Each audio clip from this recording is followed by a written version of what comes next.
very easy to actually have one. Fly through the. How do you? Yeah, and I don't, and maybe you can help me. I don't understand the minus. How do you carry forward a minus number? There's a lot of them have minus. So Credit or revenue? We're ready? Is it a revenue account? Is that what it is? Yeah, I would think. No, I'm sorry. It disappeared with Diane, actually. But maybe I can ask that question. You can answer that for the public. Right.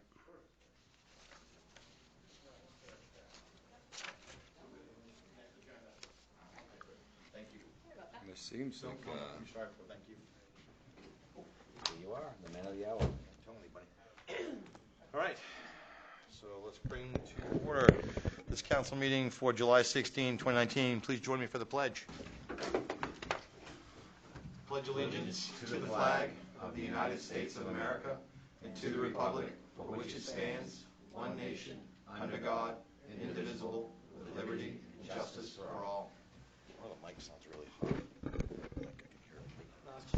that could be the baritone in you. Yeah, that's it. All right. Shall we begin with roll call? Please. Councilor Ward. Here. Councilor Kobe. No, I can't say excused yet. We'll We'll go to that at the end. Councilor Brunel. Here. Councilor Lovers-Shaw. Here. Councilor Albert. Here. Councilor Lunt. Here. So is there a motion? I'll make a motion to excuse Councilor Colby this evening. I'll second it. All in favor?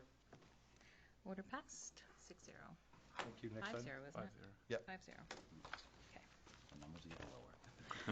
And then there were 5. Next item. Good news and recognition.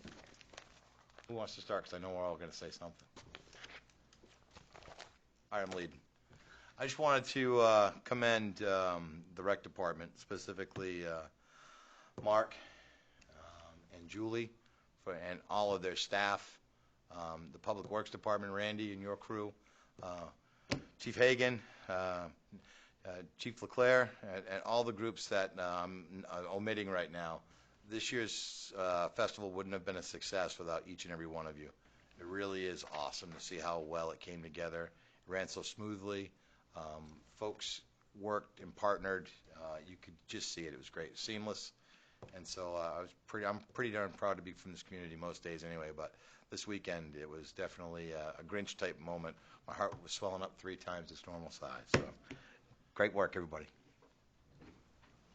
Coming from the committee, I would echo that. And one of the things I would say is I think it would benefit from having a decompression to be able to see with the 1 year into it, what did we learn, to be able to put that in the file so moving forward we're one step closer.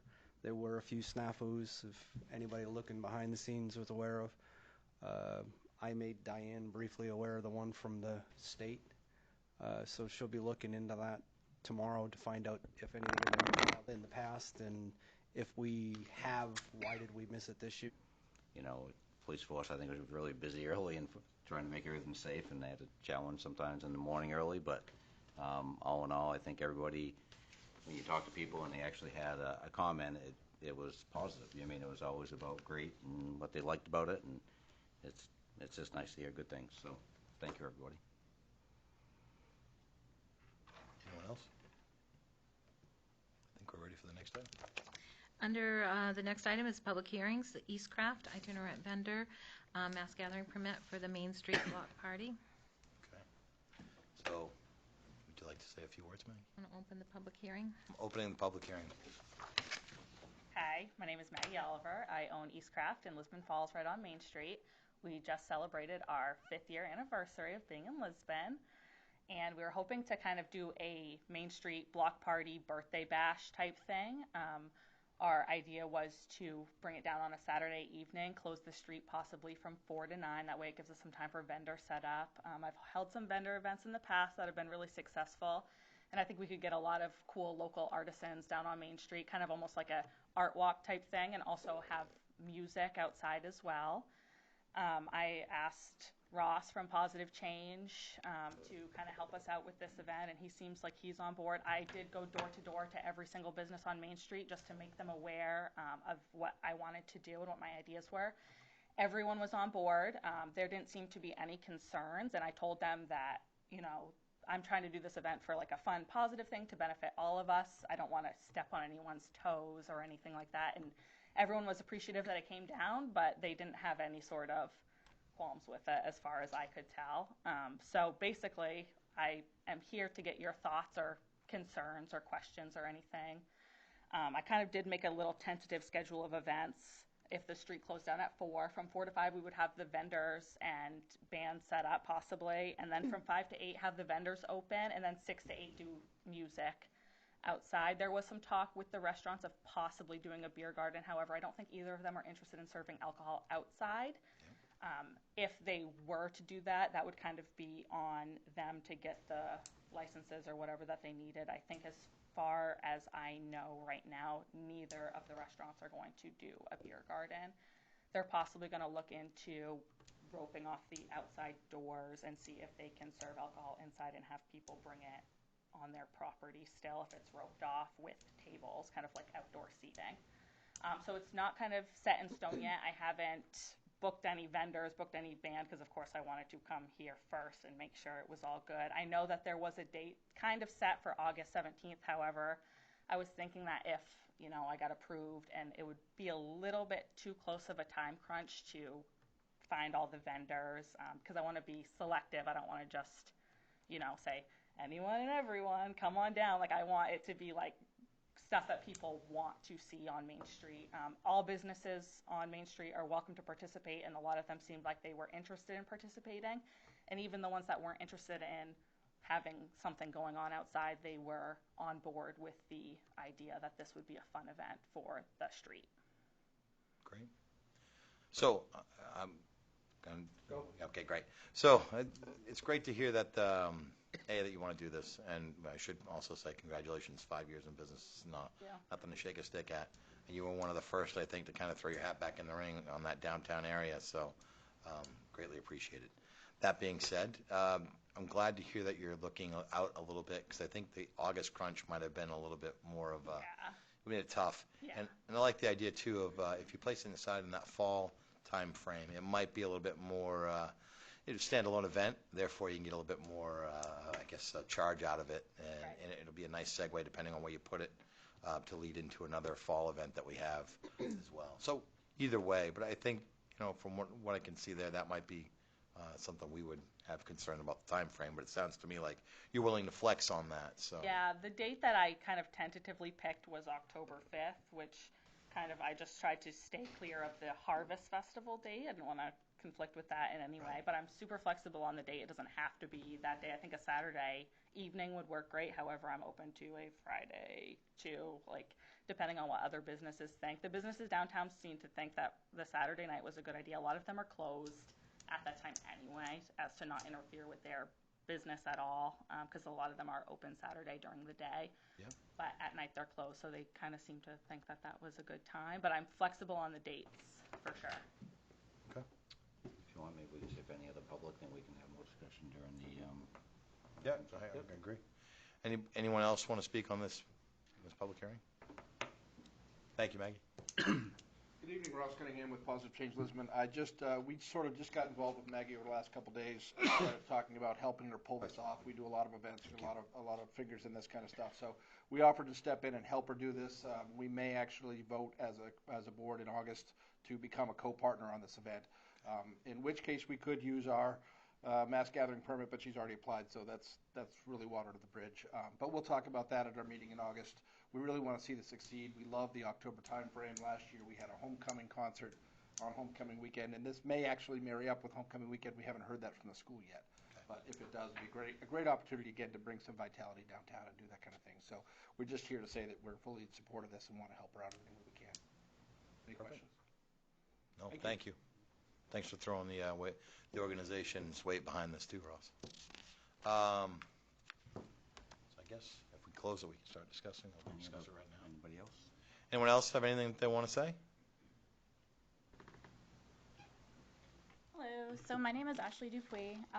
As someone who grew up in the Lisbon area and then moved away and then came back to raise a family here, I love that the community has really started to grow.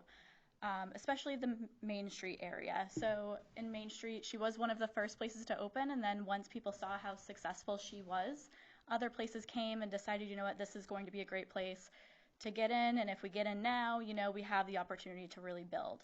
I have a 7-year-old son, and a lot of times we have to go to other towns neighboring in order to be able to do things. I love the idea of having more things going on downtown for me to take my son, and you know, if different vendors are going to be there, that's a great time for us to start our Christmas shopping and, you know, maybe pick out a few things for that. But it's also a great time to just support our local community. I try really hard to shop locally as much as possible. And so when there are events that are going on like this, it's a great opportunity for us to be able to do that, especially support some other businesses that come from maybe neighboring towns or places that, you know, they know that we're going to be having this large thing going on, and it's just a great opportunity for them to come out. And, you know, maybe other people will see that this is a great place to put a brick and mortar store as well. So we can build up Lisbon Falls more, and we can build up Lisbon more. So, yeah, definitely in support. Thank you, Ashley. Anyone else?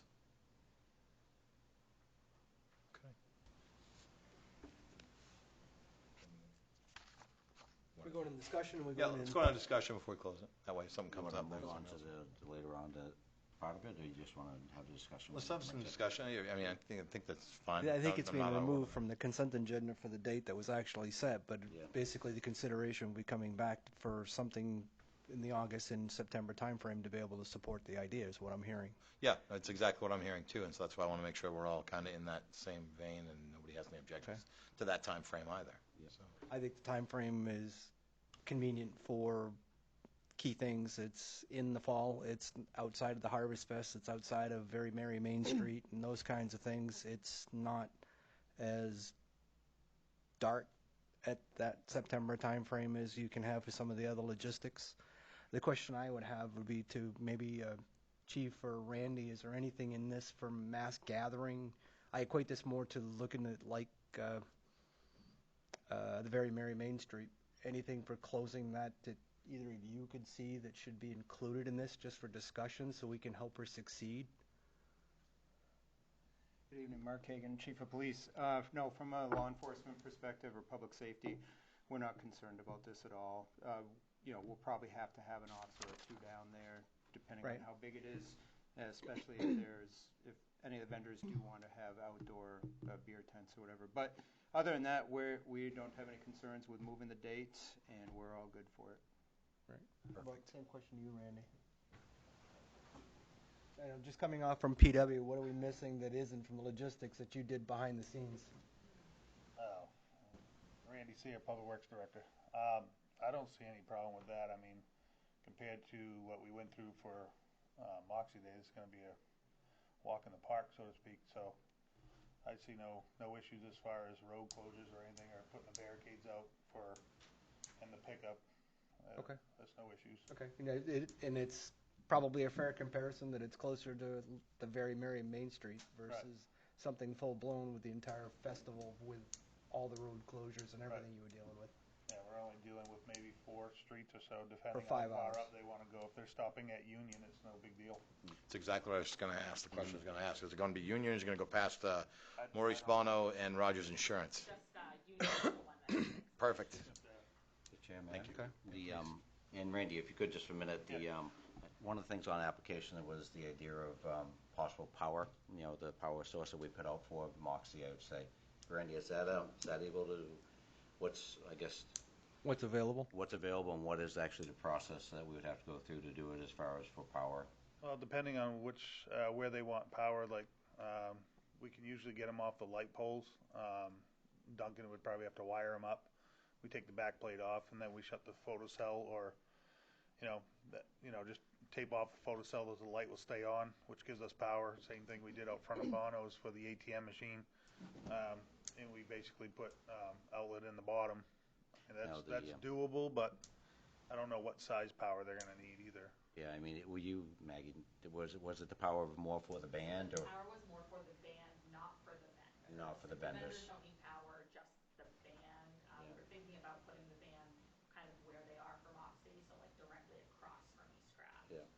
Because there is, I mean, there's a particular power grid they put together for the Moxie Festival, which actually is quite large, and Right. you know, that would be one of those things where I think it's just the logistics of it to have what you need and not not And go overboard. So. we got everything that we put in from Moxie, so it's not a big issue. It's just letting us know ahead of time we can get it out there. We can go one step even, that's a lot less work than that, even though you're saying it's not much work to begin with. Right. If it's just one band, I know this from experience, generator will do just fine. You're not Right. running anything more than a PA, a couple of guitar amps, and that's it. So a standard size, generator's going to nail that down, especially if they're only playing for 2 hours. Yeah. Most generators run 8 hours off of one tank, so just food for thought. And that way you don't have to go into any light, rewire anything, do anything crazy. Well, if they're going to put the stage at the same place where the stage was from Moxie, we had power run to that, so that's not an issue. Even better, yeah. then. Yeah. If you have a source that you can pull Right. from right there without having to go through all that other, I mean, it would just take Duncan showed Alfred where everything is now, so, that's fine. Perfect. Another question is, any idea of what you're thinking of people? I mean, Mary Main Street, we actually probably have 200 to 300 people, and they actually usually mostly park at the other end up on MTM because they walk down, or some go in the outskirts.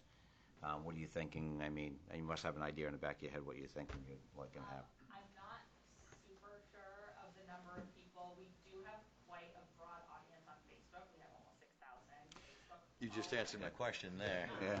Not that I expect 6,000 people to show up, but I'm hoping at Good, because that's over the mass gathering permit Yeah. requirement. I'm hoping at least like kind of similar to Barrier and Main Street, around 200 to 300.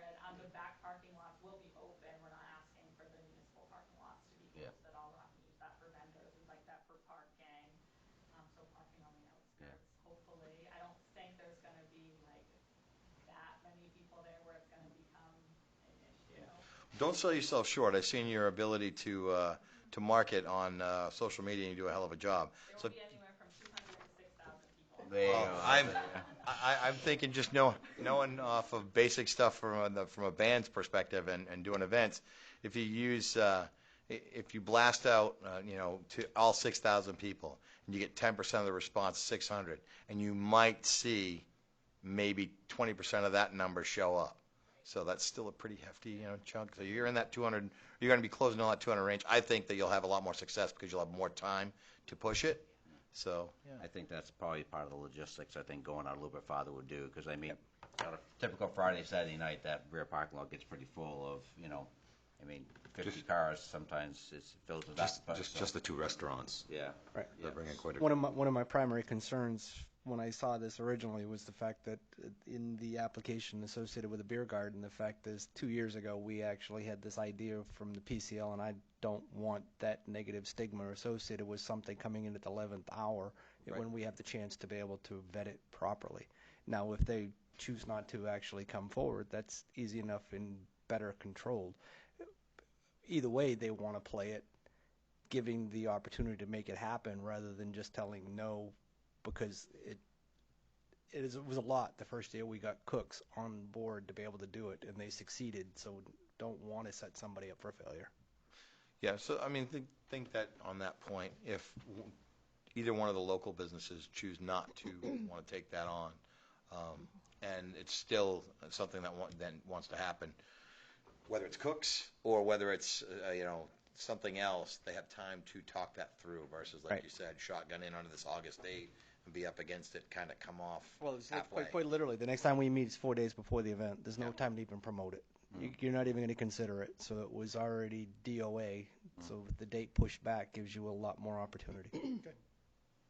And she's already addressed the other concern in the fact that I like an East Craft sponsored for a block party for the entire downtown that actually has the support or discussion for the PCL being involved in the entire block, because what I don't want is actually somebody criticizing that we actually are showing favoritism to one business over somebody else, because then that sets off a pecking order downtown that we don't have at present.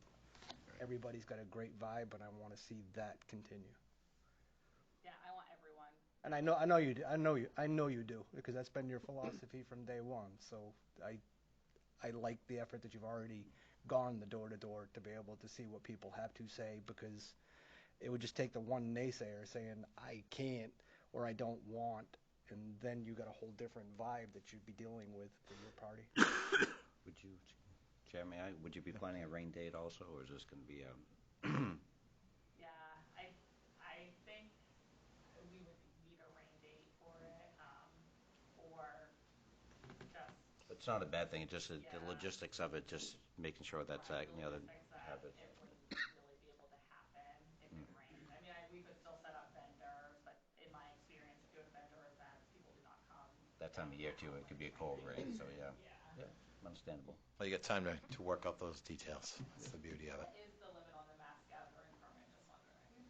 Off the top of my head, I don't know. I thought it was 1,000. We can get that. I remember there was a specific number We there. can get that answer. You don't think there is? This is the itinerant vendor Yeah. ordinance that deals with carnivals and festivals, and there's very little information about the numbers and other. So there are no fences around it. Could be The 6,000. limitation comes with the insurance on a mass gathering, and I'm just speaking from experience from Positive Change. I mean, typically when you buy insurance for mass gathering permit, it's basically limited on the number of heads going to be there. So that's just something. And again, the numbers that you're working with are, you know, are good. When you start getting in that, you know, a few thousand, Can we find that out gets challenging. if So. there's anything from our side? Yeah. Okay. So we'll come up from our side to see if there's anything that you're saying. Probably not. Okay. You're getting an unofficial. So I think that public hearing's still open, so I'm going to put it out there one more time. Anybody have anything else to say on this? Okay. I think we're all good then. We'll close the public hearing then. Next item. Is audience participation and response for agenda items? This time, anybody who would like to speak on any of the agenda items that we have for tonight, feel free to step to the podium, just state your name and where you live, your address. We'd be more than happy to listen. Anyone? Seeing none, close I'm on to the next one. Is the consent agenda. Any counselor wishing to have any item removed may do so now. Can we take D off the agenda, move it forward for discussion, just to keep with the planning then? That's number D. Okay. And is that seconded? I'll second that. Number D. That works for me. I knew you were going. As soon as she said it. As soon as she said it. Jesus, I knew you were righteous be going. ye. Knew you were going. All those in favor? Yes. All right, 5-0. According to our rules, this would be the item that you would take up next. So do you have a motion to move it to a future agenda? Please. And is there a second? I'll second. And any discussion? Vote? All those in favor? 5-0. Order passed. So then the Maggie, if consent you've got agenda. anything for the next meeting, which is slated for August 15th, August 13th. 13th. Give us. just let us know when we will actually keep it on the agenda for you to keep it open. Okay. Awesome. Okay? Yeah, it's good stuff. Go get good details. Get them all together. All right, so order 2019-149 to approve the municipal accounts payable and payroll warrants. Number 626-2019 for $8,883.08. Number 62819YE2 for $272,220.10. Number MOXIE 19 for $18,618.62. Number 712-2019 for $20,384. Number 732-2019 for $16,850.03.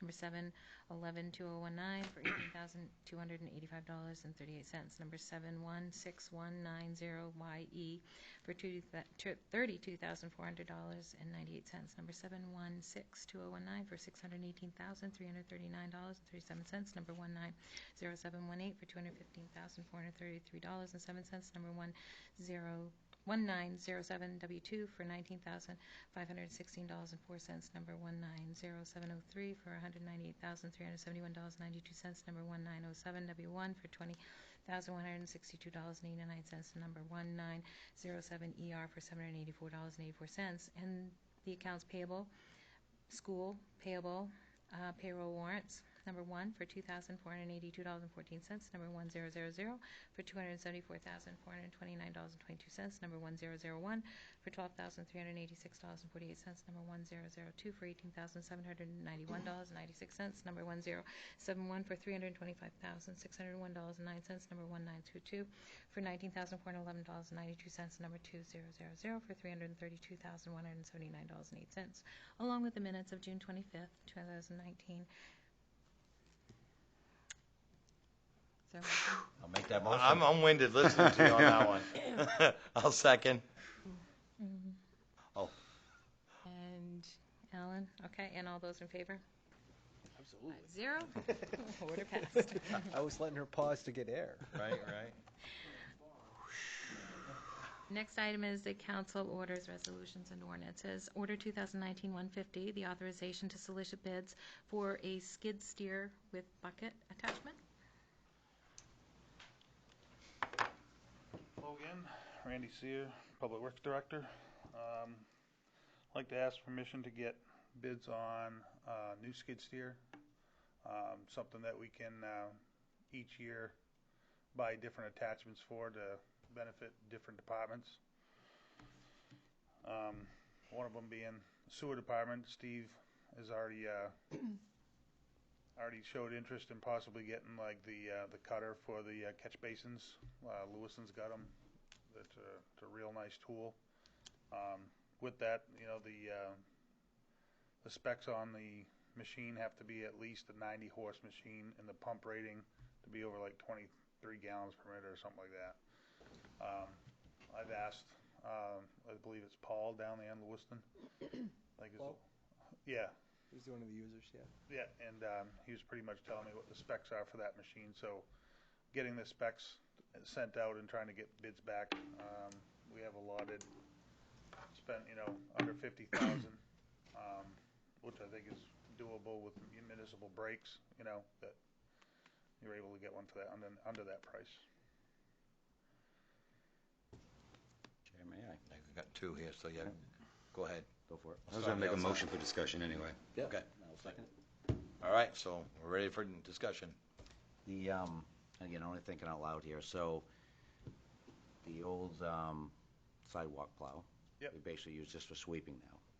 Basically used just for sweeping, yes. So if we were to buy this and actually have an attachment, sweeping attachment, would this be as good, if not a better mechanism to do the sweeping?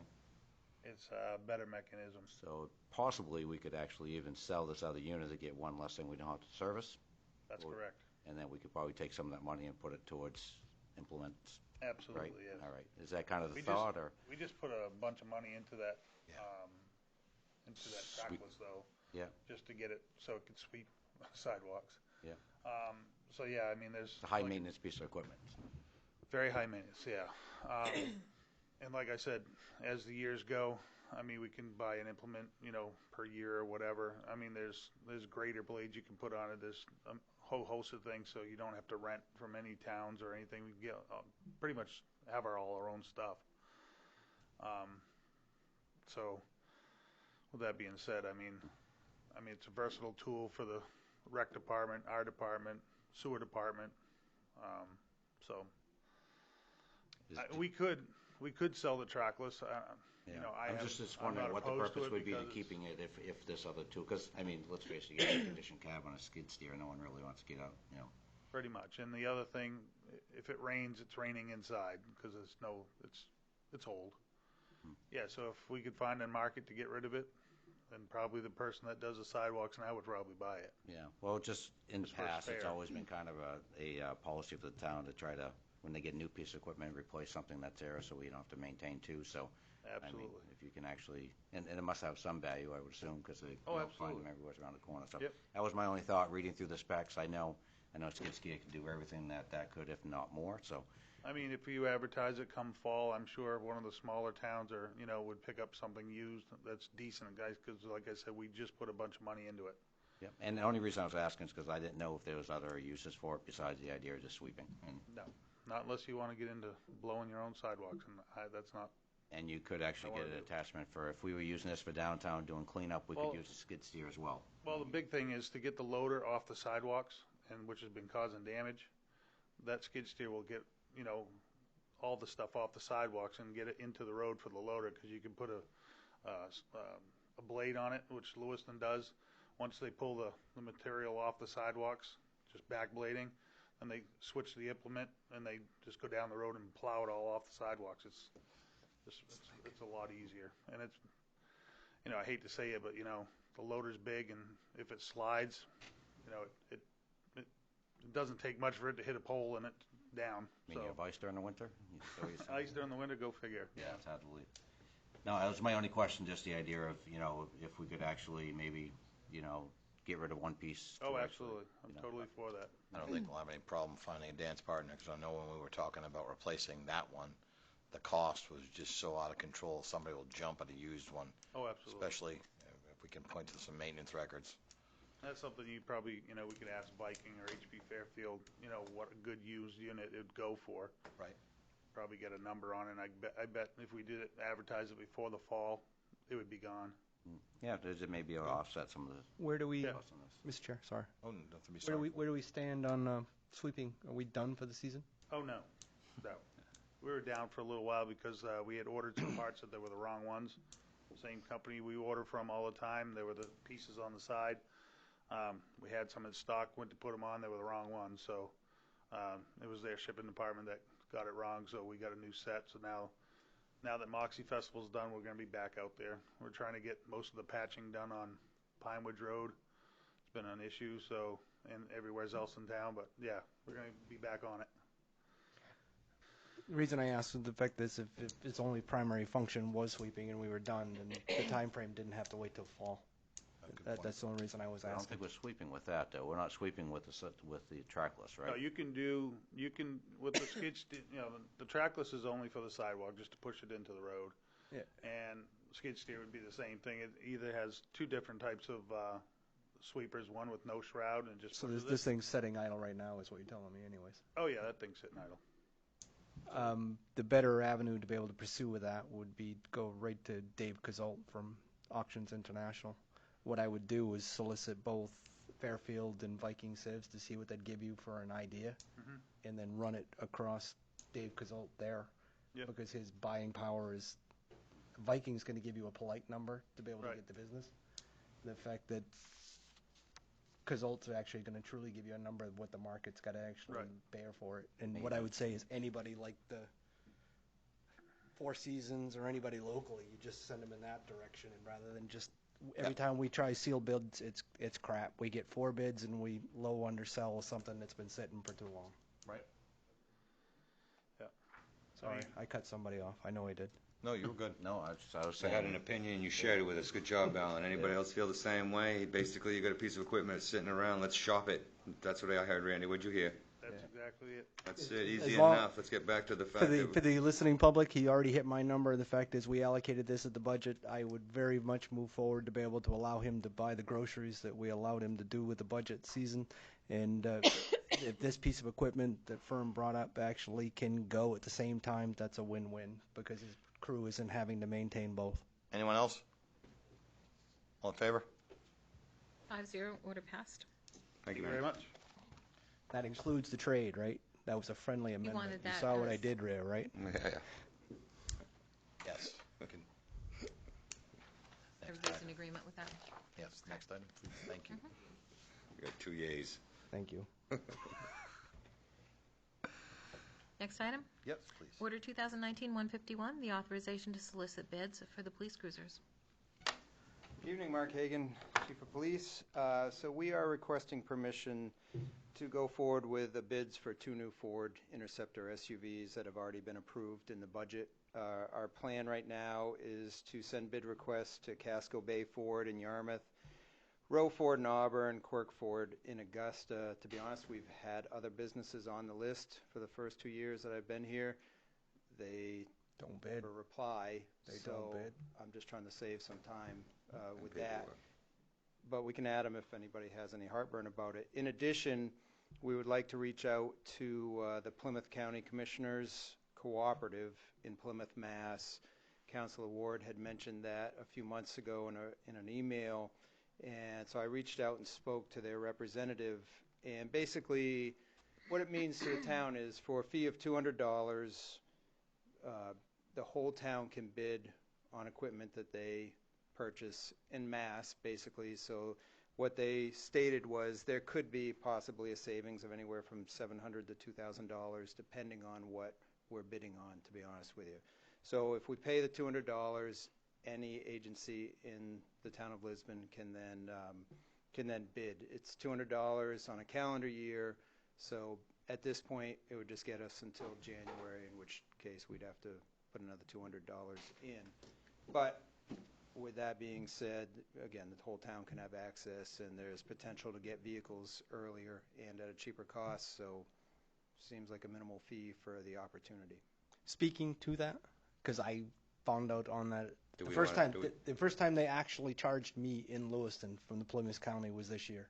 And the fact is they're loosely interpreting that $200, and the fact is they're trying to grow within this state by educating. So the way that I kicked it to Chief primarily because they want to expand and they would afford any community that in Maine to be able to go with it. And one of the things that I would put out there is if you look at the Lewiston bid for police cruisers that's on our website, just closed Tuesday. The fact that it's worth its weight because it puts the other dealerships on notice, and it comes down to trade, quite specifically. Quirk Auto actually took the bid away from somebody that's doing it because the difference in was what they were willing to pay for the trades that you're actually getting out. Because informally, there's a governmental program for Fords, Dodge, Chevy, all of these programs. You just want to make sure that you're getting tied into it, and the bang for the buck is Plymouth County to be able to do those kinds of things. Just kind of before we go too much farther. I was going to say, do you want me to make a motion so you Yeah, can have a there's discussion? motion, I'll tell the second, now we're there for discussion, all right? I just like to, when we do put Right, the we didn't cart want to before cut the you horse. off, Oh Alan. no, because you we know how guys, you were guys rolling. you did well. Everybody, We didn't beat you.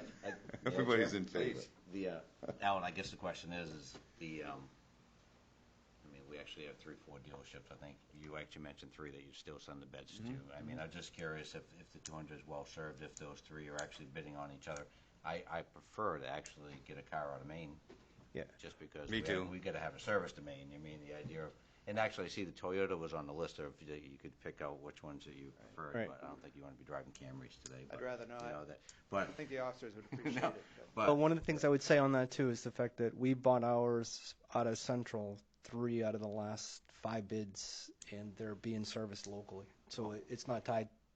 totally agree with that. Not- But right. there is still, I mean, Yes, There's value. there's still value Great in the idea relationship. of actually, exactly. It's one of those things where it's easier to pass the, And pass one of the buck if you're not one of the serviced, not buying criticisms it. that I hear from my finance committee all the time is the fact that when you start pulling back and you take people off the bidders list because of the assumption, it's just easier to let them exclude themselves. I would send it to the full list, and if they continue to not bid, then let it fly.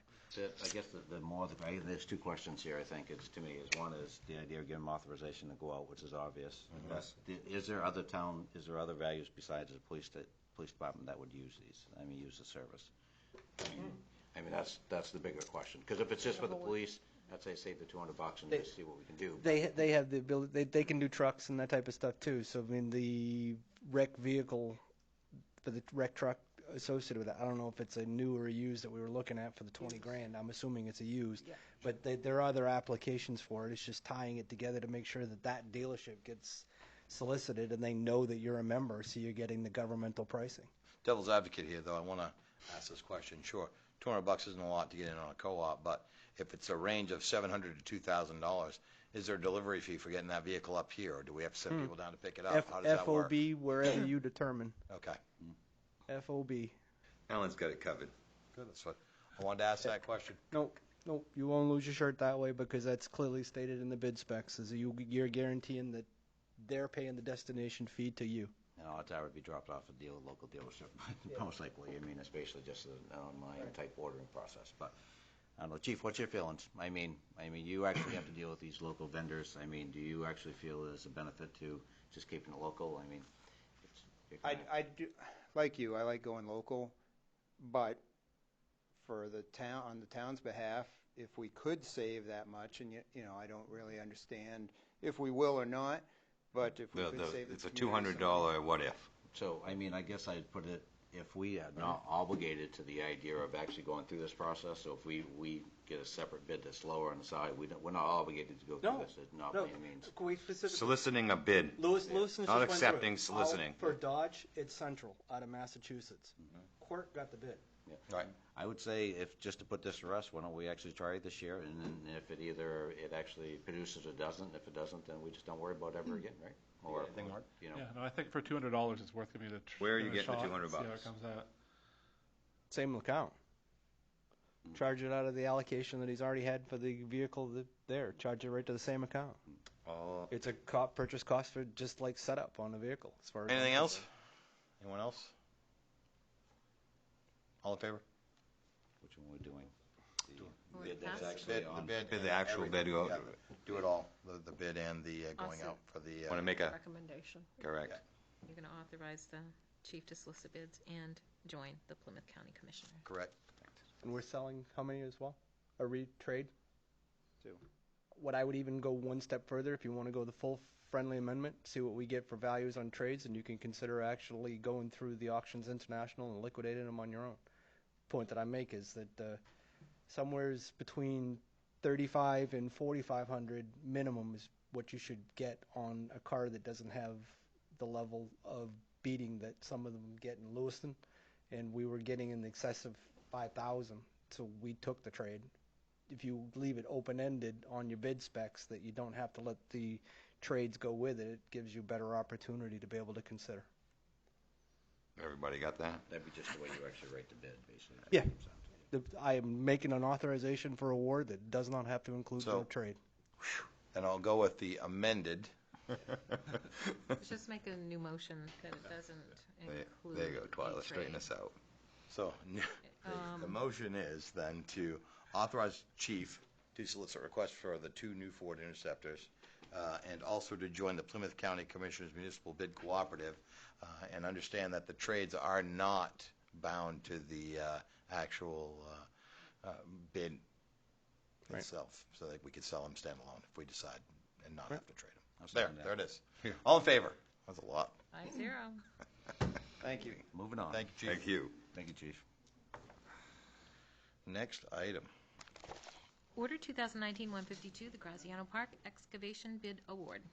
So Dennis Douglas solicited bids for the excavation, drainage, walkway, and retaining wall in Graziano Park. The low bid was LP Poirier and Son at $40,661, and they're the ones that's Already on the doing job. the work already up there along the sidewalk. So based on the estimates provided and the time frame for the project, we'd like to award the bid to LP Poirier and Son. I'll make the motion. I'll second it. For Any discussion? Yes, please. Question for Randy, if not town manager, where does Poirier stand on the current completion of the sidewalk project for target date for the listening eye in the corner? We just had a construction meeting this week, or was it last week? It was last week. Another probably 4 to 5 weeks, and it'll be completed. Okay, what is the target date that we originally set for that project for completion? Are they on target Yes, they or are. behind? They are on target. That is what I wanted the audience to be able to hear. So I have no issue with this in that I just didn't want to be able to be doing that if they were forecasting that they were going to come in behind and they were giving them another $40,000 worth of business to do. No, actually, it's nice that they're actually on site, they're already get the equipment there, it's just gonna be. just- Mobilization is where you're going to save. That's it. You're absolutely right. And they're doing a good job. Right. No issue. They Any did, of- they started a little bit late because of the rain. Of course. That was the only thing It's a that wet held spring, them up. But and they're it's- still within their target time of getting As done. long as they're within, Yeah. no issue. Unless something happens between now and then, but they're still within it at this point. If it is, it's not going to be Poirier's control. It's going to be outside and it's going to be weather or something of that nature. Exactly, yes. All right, let's not tempt the gods. Any other discussion? All in favor? Order passed 5-0. Order 2019-153, the ballot for District 4. This is the Androscoggin County Budget Committee member. You have to vote for 2. Yep. You have 2 candidates, Yep. Alan Ward and Mark Lunt. I'll make that motion. I'll second it. All in favor? See what they did there, Mark? I know. You can just sign the Thank you. balance. We do Yes. Yes, appreciate your yes, efforts, we will and all say thank you. Thank you very much. everybody of Blizzard, I'm sure. Appreciate your Appreciate your concern. Sorry. I People- didn't mean to- people at the I didn't mean county, to- not I didn't so mean much to kick they you did. so hard when Yeah. I threw you under the bus there. No, it's Mark that actually got run over. So the fact is, he's already done his tenure, and I keep dragging him back in. You can take the abuse. Perfect. Can I sign my name Jethro Tull? Is that all right? Molly Hatchet. Molly Hatchet, did you say? All right, keep going, Twyla. He's doing a Next- fine job. Next item, order 2019-154, the comprehensive plan adoption. How you doing, Ben? Good evening, Ben Smith. I'm the contract planner with the town, and this is before you tonight as a recommendation from the planning board to adopt the updated comprehensive plan. This is a project that's been underway. Most of the work was wrapped up about 6 months ago, but it's been a 2-year process from the beginning to now. The updated comprehensive plan does focus, the first 16 pages are really where the plan is, and there are 3 topics that get called to the front of this effort. And the first is to focus on the basics, and those include schools, roads, and infrastructure. The second spotlight topic is boosting the value of parks and public spaces. And I should say that these are themes that we heard come up again and again through the public process. It was based on a community survey, a couple public meetings, and we were working to update the town's vision statement and future land use map as part of this process. So as a way to make it easier for folks to grasp some of these topics and to make it a little easier, hopefully, to implement, we focused on the first 16, 17 pages of the document to summarize some of these topics. So focusing on the basics, schools, roads, and infrastructure, boosting the value of parks and public spaces, which does include streets. And it was really interesting to hear the conversation earlier this evening about using Main Street for public gatherings and helping build community, just so close on the heels of Moxie Festival, which is great to hear. And the third spotlight topic is having the community put their best face forward when it comes to public investment and when it comes to private investment, and making sure that we're really not losing sight of the good work that the town's done to implement the downtown plans and the Route 196 plan, focusing on the village areas, focusing on infrastructure in those parts of the community. Again, it was this process was really driven by the planning board. They put a lot of hard work into the project over this 2-year period. I believe we were last in front of the council earlier this spring as kind of an update before that plan went for state review. It has been found consistent with the Growth Management Act. That's the law that the state judges municipal plans by. And it's ready for further discussion at the council level and adoption, hopefully, after you have a chance to talk about this a little bit more. The chairman of the planning board is here, and we'd be happy to take any questions. Sure. For the listening public in the corner, what was the state's take? They gave feedback on certain things. Is there anything in this that we tweaked or in the responses that you put to consumption? I think to summarize the types of comments that they had, they were really focused on some of the mapping work and making sure that we had the most up-to-date maps that they had provided when it comes to natural resources, aquifers, those types of things that the state provides as part of the comprehensive plan package at the beginning of the process. Other comments were not substantive. They were some suggested wording changes for clarity. Narrative and stuff. Yep. That's what I remembered too. And the other question that I have is for Don and or you, and the fact that when you guys went into this project 2 years ago, the goal that you guys put to this was a more usable, comprehensive plan for a planning tool for the community. Have we achieved that? One of the things you have to do is contain all the information that's mandatory, which is Right. There's a lot of fluff, and then there's the part that... kind of like reading the Mueller report, you know? You put it on the shelf, and there it is for anybody who wants to look at it. But the first 16 pages do accomplish that. Right. And that was the goal, to make it more attractive so that people could, if they're moving to the town, at least they could look at the first 16 pages and get a synopsis of what the town's all about. And then if they want to look and see what population trends and all those things are, it's all also there. So, Perfect. yeah. So that's what I wanted the public to be able to hear, is the fact that And it's we did 2 pick years. it up. Ben had worked as a planner in Wyndham, and we were going through several different town documents with our former town planner, and we actually picked Wyndham as the type of plan or the style of plan that we like. So, anyway. Okay. I've seen it. I've heard it. Yeah, I I've applaud their looked at it effort. too, I so know we're- we put the energies to it, so. To me, With right, a lot of chance. You got something? to me, we're at the end of the road, so it's just the process of wrapping this up, pretty much. Anybody have anything else? No. So, the motion is to adopt the comprehensive plan as presented by the Comprehensive Plan Committee, as recommended by the Planning Board. Being their liaison, I have no problem actually making that motion. I'll second it. I'll second. All in favor? Order passed 5-0. Thank you. Thank you very much, Ben. Thank you, Dawn.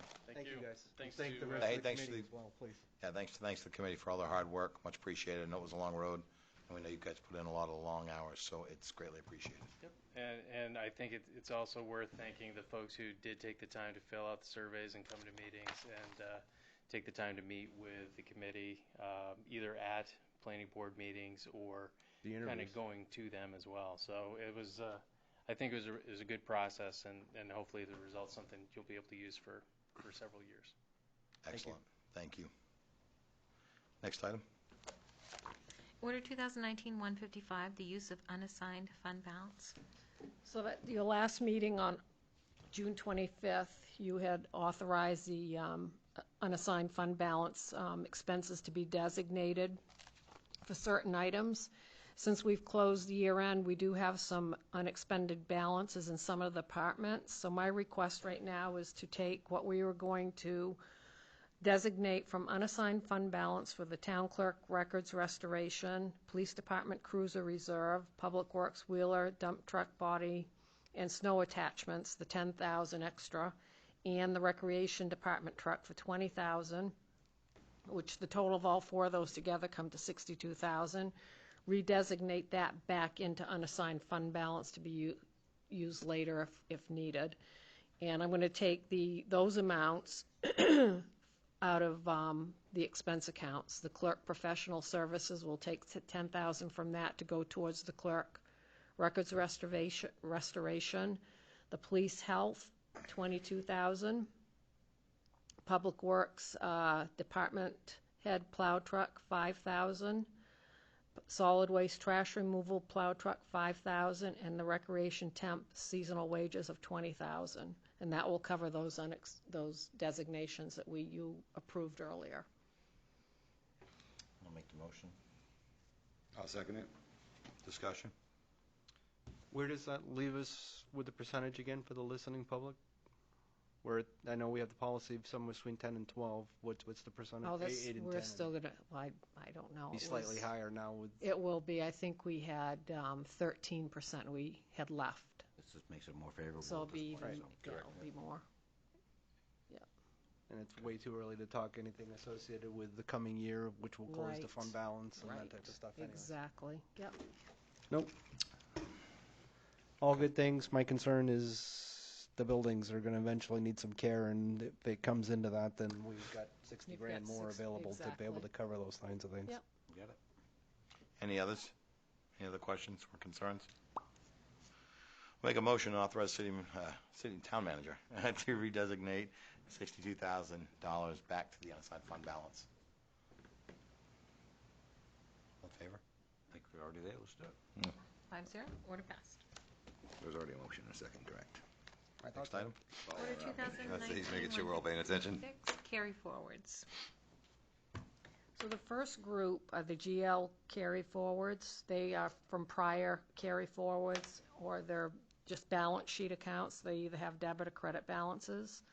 I am working with the auditor right now to move those to special funds so that we won't have to do this every year to come to you to get them to be carried.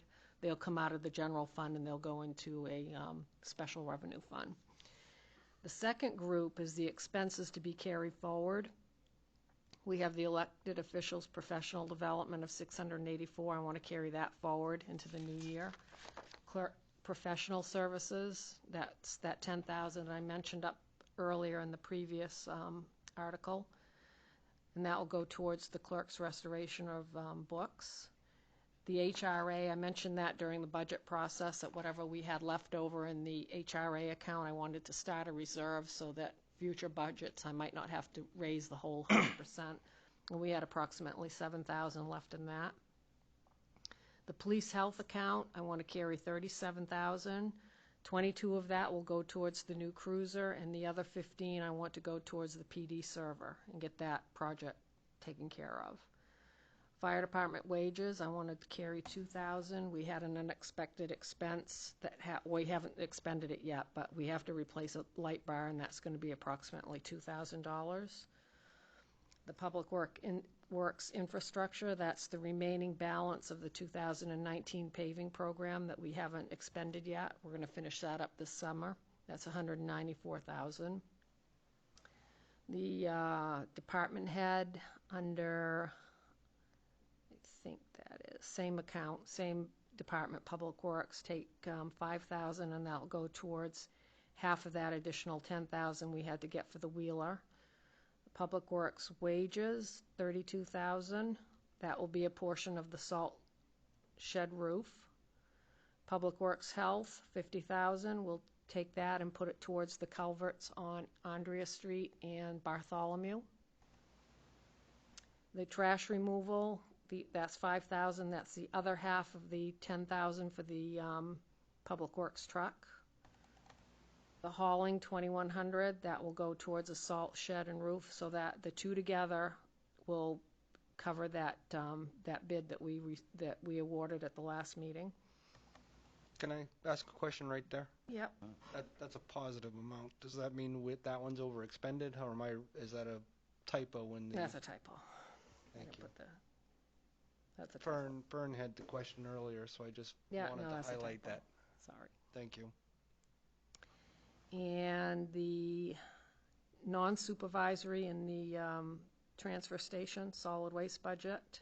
No, I'm sorry. This is the rec department.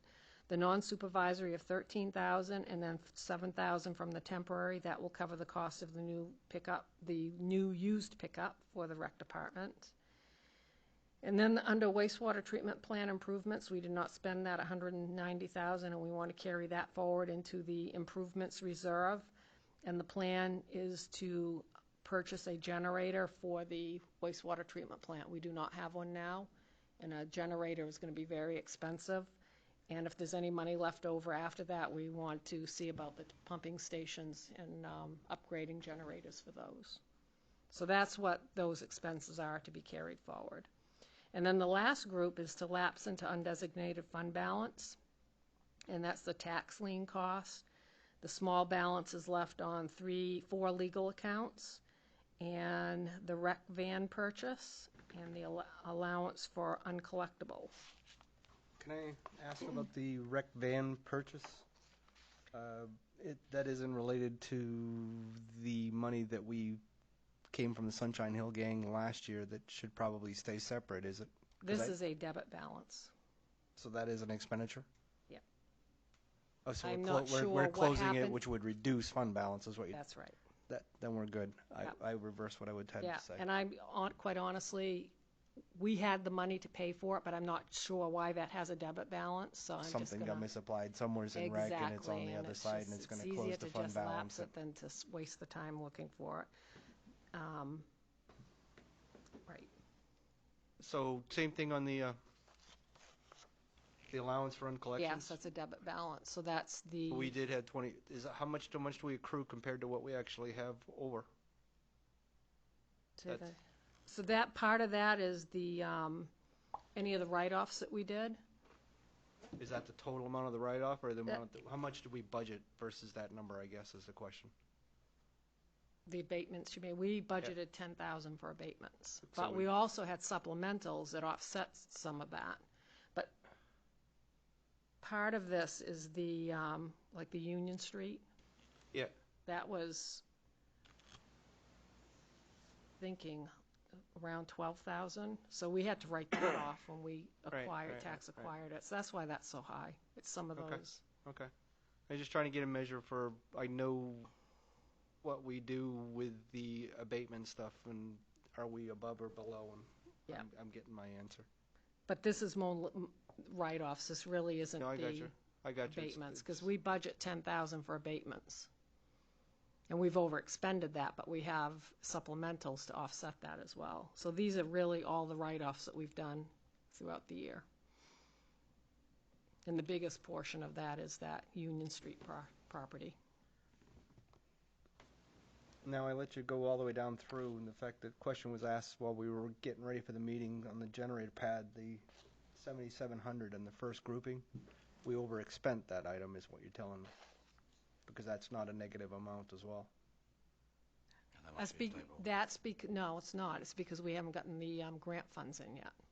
So we, okay. It's the balance as of 6/30. You're going to carry it forward so it'll clear itself when you get the cash. Right, That's exactly. That's what I did understand. Right, I did the expenditure That already, makes but we sense. haven't gotten the grant funds in yet. We're good. So that dollar amount was an estimated amount of what that pad would be, then we'll figure out. Yeah, see, that account also has the other amounts in it that you had, the 20,000. So what I've expended it as of June 30th was for the generator and the transfer switch, which was, I think, a little over 36,000, something like that. Okay. Right? Yeah, so we we're gonna get money fronted the back. cost, and we're going to get it back from We fronted the county. cost, and we have to get a reimbursement, and that has not come in yet. We're good. That makes sense. Yep. I have no issue with content. Sorry. It's all good. That's had questions, and they've been answered, so. Anybody else say anything else? So we made the motion, we got the second, all in I favor? don't have a, You didn't have a motion? no. Okay, well, let's do that then. Okay. Actually, we did. I made the think motion. we- and I was believe- pretty sure that, I thought we Oh, did, good. yeah. Yep. So, All right, so let's So good. we made the motion, we have the second. I thought I raised my hand, but. All in favor? Favor? 5-0. So good. Sorry, I missed it. In fact, It's all right. If we didn't, we'll do it again. the second. Well, I was gonna say, I thought there was a little bit of brouhaha over the second, but it's all It's right. all good. We're moving forward. That's right. Next item. Other business? Council committee reports? So I'll lead off with school. They're not in session, not a lot going on, so that's a good thing. Planning, I'm going to defer to Dawn. I spread the report and the fact that there was a daycare that you guys went through in Mill Street. And what was the other topic that was discussed of recent? I don't remember. Thank you. Exciting Thank stuff you. right there. That's continued. Which was, now that comp plan is winding down, they're getting into the other topics that they put for goals. So it may be a summer month, but they're still actively working on topics, is my point. Next. Sorry. We actually had a meeting last week. We actually had a site visit, so to speak, if you want to steal that from planning board. We actually went and walked around the Arundel site just to kind of get an idea or feel what was there. Chris Houston was with us, which actually is fairly familiar with the idea of projects and parking lots, so we were just kind of looking to see how many cars roughly we thought we could park, like in certain areas, just kind of get an overview of what's there and before the planning parts of it. And the most interesting part of it was halfway through Moxie, I walked around the corner and I had to get the group come back because there was literally 60 to 80 cars parked on that site already, and kind of lined up in a way that we were kind of looking at, trying to figure out how would 10 cars look in a row here, and somehow they actually took order and actually parked. Somebody started the flow and it just went. And they left space in between. They were doing rows of 10 going back, and it was interesting to see because they answered a lot of questions that it actually could be done even though you don't, it's the parking lot's not Formality. there. Right. Exactly. I mean, it was kind of interesting to see. It actually was a great picture to take because it really showed the need of parking. I mean, and people automatically adapt that spot to parking, so it's pretty cool.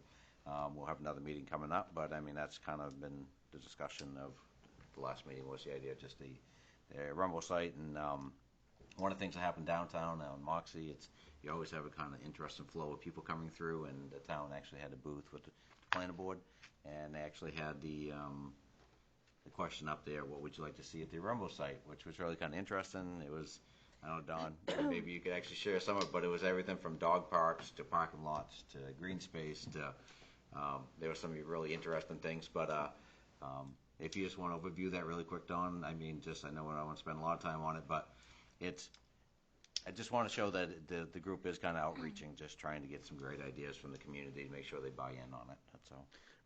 We just put this flip chart up there and said Rumbo site, what should we do? And you could see the site from there and all the cars parked on it. But the questions were, well, I don't think this was the first one, but somebody jammed it in first. It says, sell to the highest bidder, brewery. That was above the Your Ideas thing. Dog park, parking lot times 2. And in small print, bring it back to the original with some, the sports and baseball and the sort of things that were there before. Children's playground, butterfly sanctuary, that was a prominent one. Park with access for picnics and hanging out. There was a lady from Virginia that was in the planning stages of between, I think, Richmond and Fredericksburg or somewhere, and they were doing green space, and she was very excited about what we could do with our green space. And she must have been there about an hour talking about it. Outdoor concert space, gazebo, 2 entries for a motel, and then one that said all of it but the motel. So, we got lots of ideas anyway.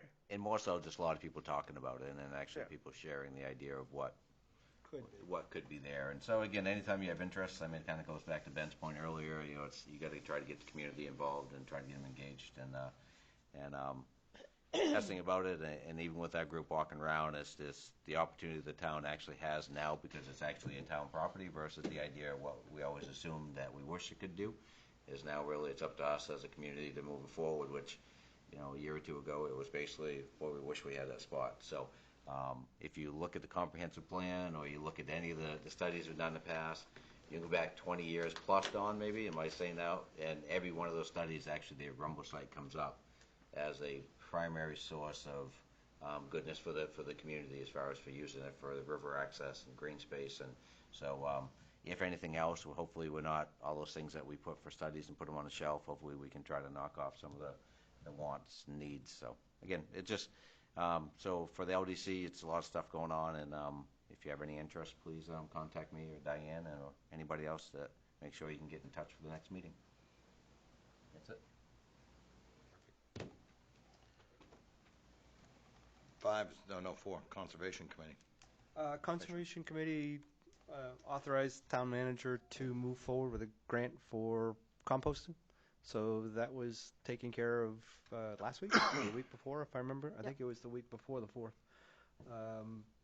Garbage to Gardens, I believe it is. It's actually, we're working with and cohort with the state, part for education, part to actually get the education piece off the ground to be able to put something in with interest. That the intent was, I think, they're looking for 16 to 32 people. It was one or the other number, I forget which, to be able to start with the pilot program, to be able to get some momentum going. They've had a lot of discussion with people like Randy, what we can do, and they get a lot of enthusiasm to see what they can make of it. That'd be about it for right now. Okay. Recreation Committee, since Councilor Colby's not here, I'll jump in on this one. Their summer programs are in full swing, and of course they're doing what they do well. Not to mention, obviously, at the Moxie, we've already kind of ad nauseum, but they have such great staff, and they did a great job. That's about it. So county budget? County doesn't kick out until somewhere in September, I believe it is. And the library, Council Hunt. The summer reading program is in full swing, and they have good turnout there. A lot of kids showing up for that, so it's going well. That's all I have to report. All right. Next item. Is town manager's report. So the plan right now is to commit taxes on August 1st. I was talking to Kathy today, and she's picked up quite a bit of new value, captured a lot of new value in the past year. So that'll be favorable to us when we do our tax commitment. The excise taxes at year end exceeded my projections last year by over $100,000. So we collected that much more than what we had put in the last tax commitment. And the revenue sharing also exceeded what the state said we were going to get as of fiscal year, June, at the end of our fiscal year 19. When I posted the June's payment, it exceeded what I had in my budget. So that's two good things. That will be favorable to our unassigned fund balance. And then I'm heading tomorrow to the summer meeting for the health trust that I do every year. With those two, we've exceeded. I know you talked about 100,000 over for the excise, but for the actual kickback down from the state with the revenue sharing, do we have an actual number on that? That I exceeded, you Yeah. mean? I didn't look it up before the meeting. I can't remember what it was. I just, when I did it a couple of weeks ago and posted it, I just looked at it and I knew I was over, but I don't Okay. remember. I'm thinking it was like maybe 30,000. Okay. Thank you. Diane, I'm not sure, is the update on the 125 project, is that definitely a Oh, yeah, I'm absolutely? glad you said that. Yes, that I did. I got a, thank you for that. We got an email yesterday on that, and it's not going to happen until 2022 now. Saw that. So where does that put us as far as our projects and dollars and cents that we're putting aside? I mean, I assume... We're still okay on our sewer. Well, I don't know. Before Steve went on vacation, he went to a meeting last week at ATRC meeting, and it was going to be pushed off until 2021. So since that meeting, we get this notification from the state. Now it's 2022. So when he went to the meeting, I asked him about our project, and he said, we're fine. We have X amount of time to spend our money. I think it's within a 5-year period. So, and by the time we get to that project, we'll be into the grant funding. We'll have expended all our loan money. So until when he gets back from vacation, I'll let him, he'll see the email that it's out to 2022. I don't think it's going to hurt us. I mean, I think we can still wait. If it goes beyond that, then we're probably going to need to do our project by ourselves and not I think that would be a question that, and again, I mean, at some point in time, I'd like to see us maybe have more of a utilities type meeting with everybody, because I know the water department, just talking to Bill, I mean, there could be up in the $100,000 range that they've already spent just taking care of broken pipes on Main Street, which is only going to get worse. Yep. So, I mean, the idea of us, it's like us putting the pavement down a few years ago to get it ripped back up, but now it was a good investment because it's going to have to last us, 5 years, right, from when we put it in later on. So, I just think we really need to plan out, because, I mean, with the other 15 projects they kicked out this year and our project being kicked out, I'm not really holding my breath that we're going to see any action in 2022. I mean, it just doesn't seem like that's a reality at this point. One of the things that I would say on that is the fact that I'm not surprised with everything that the DOT is actually publishing with the 40% increases over work getting done and people's schedules no less complex. When they can push, we're low-hanging fruit to be able to do those kinds of things. What I see is an opportunity to be able to get some of the other infrastructure stuff actually done. If we're not being able to get that one specifically addressed, then what can we accomplish in that meantime? Because we do need to mobilize. It's local what the needs are.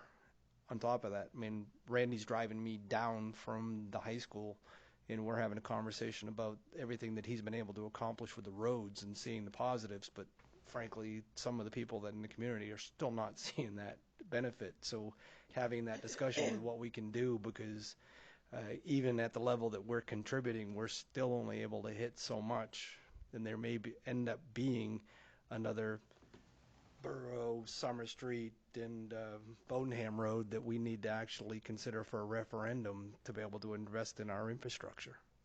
I mean, they're actually looking at that 40% increase, which I'm just wondering if we go out that much further out, if that actually isn't going to be more like a 50% increase, and where that kind of follows us on a percentage. And if we ought to be, I mean, the state should have a pretty good idea how they're gauging that. I mean, that's basically why they put the other projects off, because they didn't have the funding. So I just want to make sure if we are going that far out that we don't get ourselves in a bind, not planning along the way. No, to it's, make sure they have that's the what money put we aside. got time to be able to plan on other things too, include all of it. Absolutely. Absolutely. Yeah, And I would like to have that. We spend a lot of energy wrapped into a budget discussion, but that is a perfect opportunity that should be outside of that January to March shotgun blast to be able to look at infrastructure in general. And yeah, I couldn't agree more. I think that if we're gonna keep holding our breath, but this is what, year 4, year 5 of this, kicking the can down It was the old line. news before we got Yeah, I here, was and gonna it's say, our we're 4th talking- year. Yeah, we're Right. talking So we've been here for 4, and there was talk of the year before was supposed to Right. come the year after. So that's 5 years that I know of, and then it sounds to me like that's been something at least another Yeah. 5 in advance of us. 125 there. That yeah, was so- when I first got on here in 2009. So it's 10 years now. It's been So Right. we're talking about it then. We really need to say to ourselves, we're smart, due diligence, put the money aside, but we could be using that elsewhere. So let's just.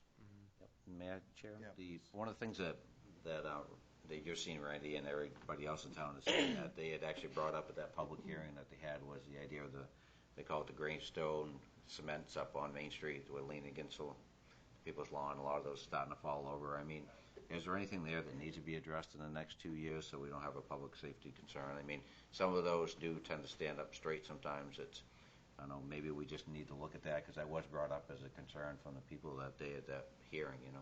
Is that you addressing like the curbing that holds No, the the sidewalks in? retaining walls, right? Retaining wall, across from the fire station, the retaining wall that seems to be falling yeah. in, and it looks, they call them two stones, because they actually, right. you know, they tend to fall away from the lawns. I mean, Yeah. is that state's responsibility since they put that there, or is us as a town until?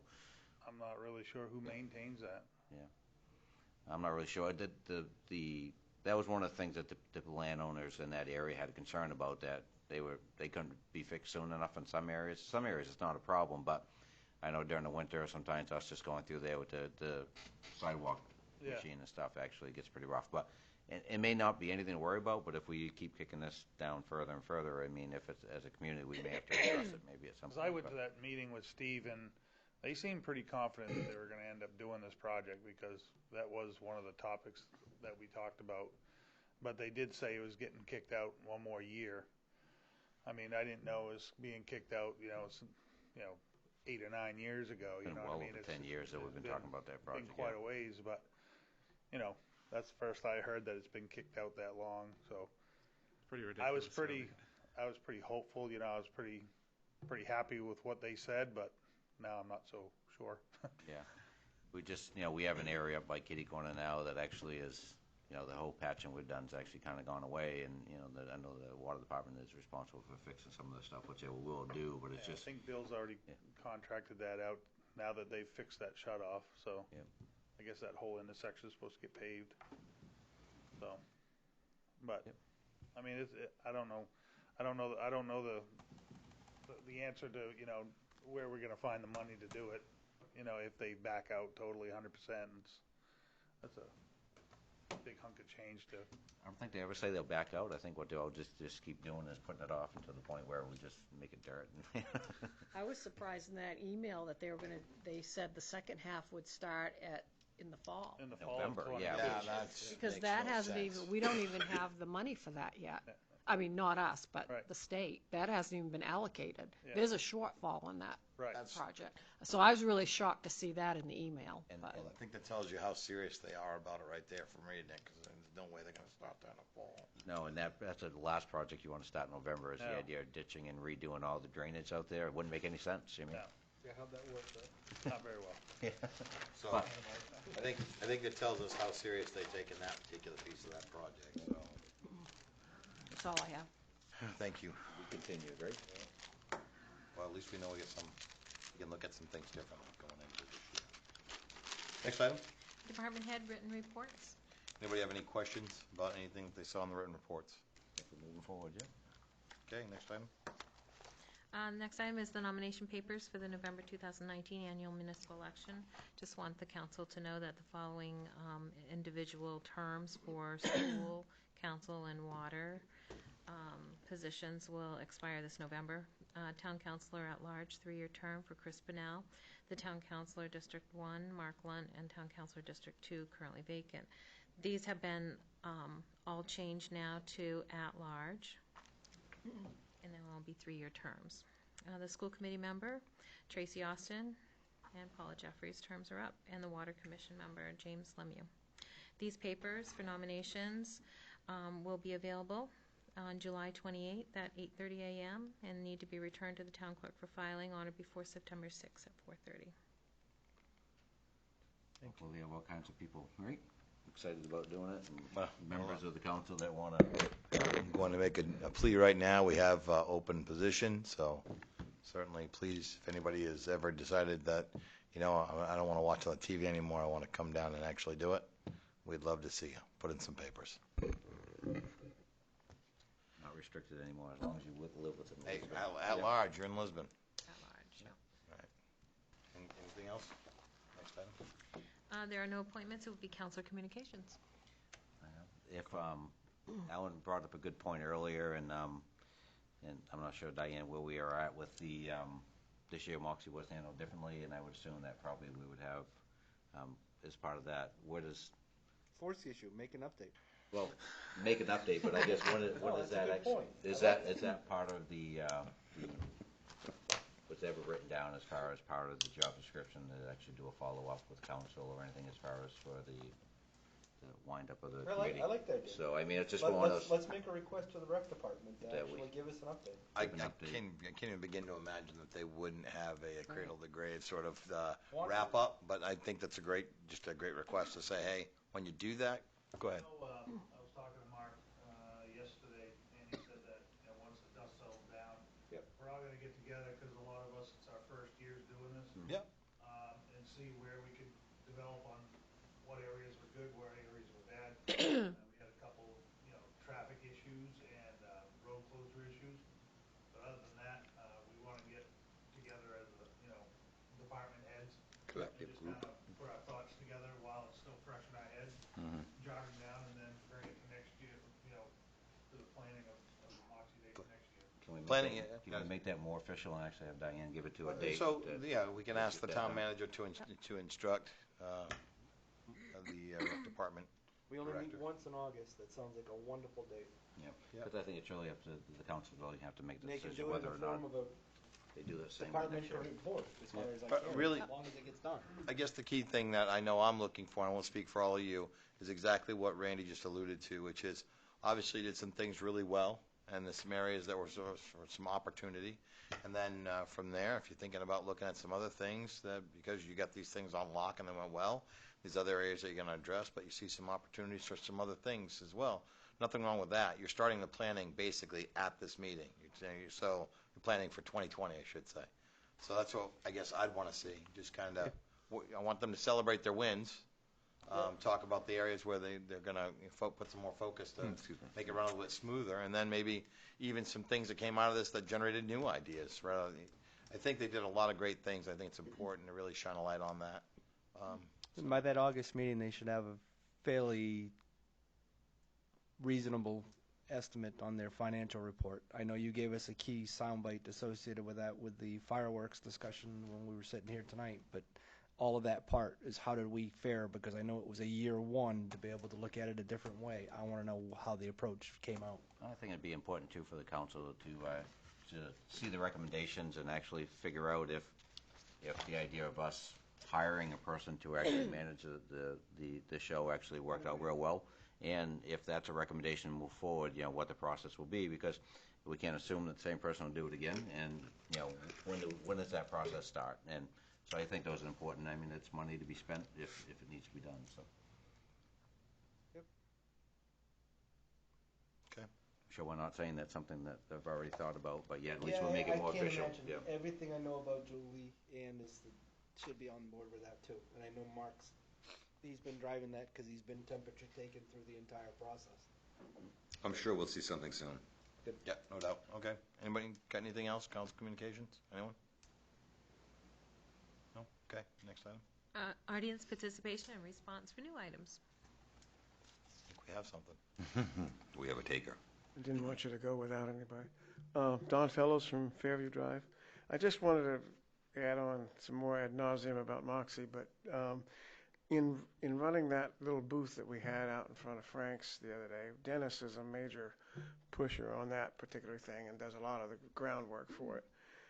However, we've managed this year to hand out construction hats, fire hats for the kids, backpacks, pedometers. We had the comp plan there. We had drawings of Graziano Square. We had council participation. We had planning board participation. We had town manager participation. We had a lot of people in and out of there. We also had, and this is the reason I'm bringing it up, is we also had a lot of questions about where's this in Lisbon and what's this for Moxie and what's this particular thing going on. And it was like many people thought we were the information booth.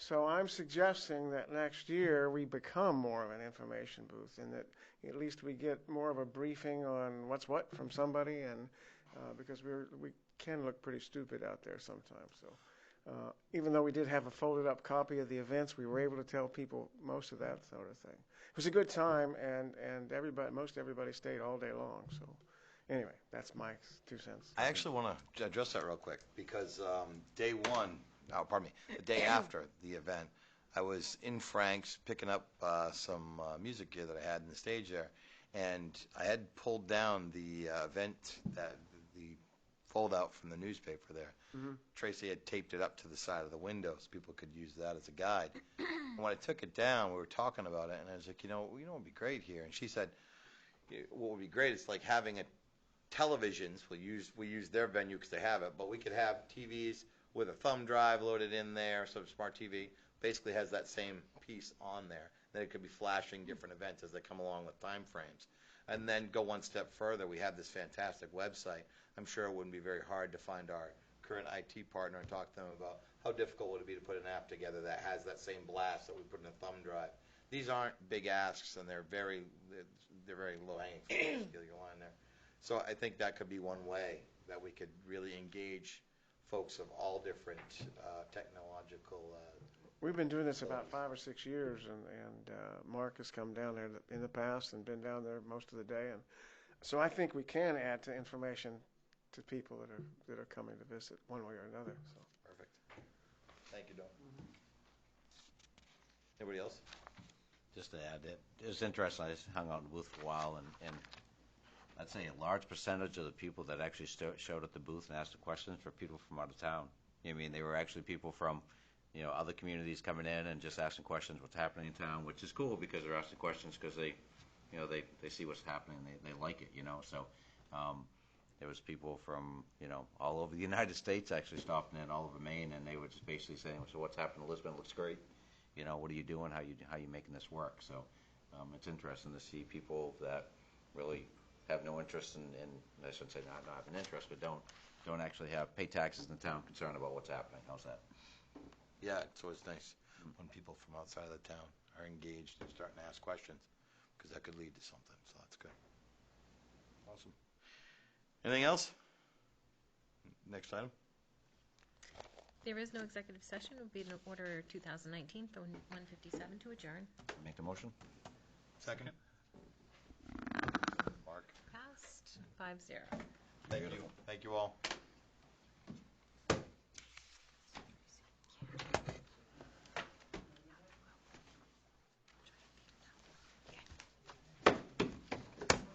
Don.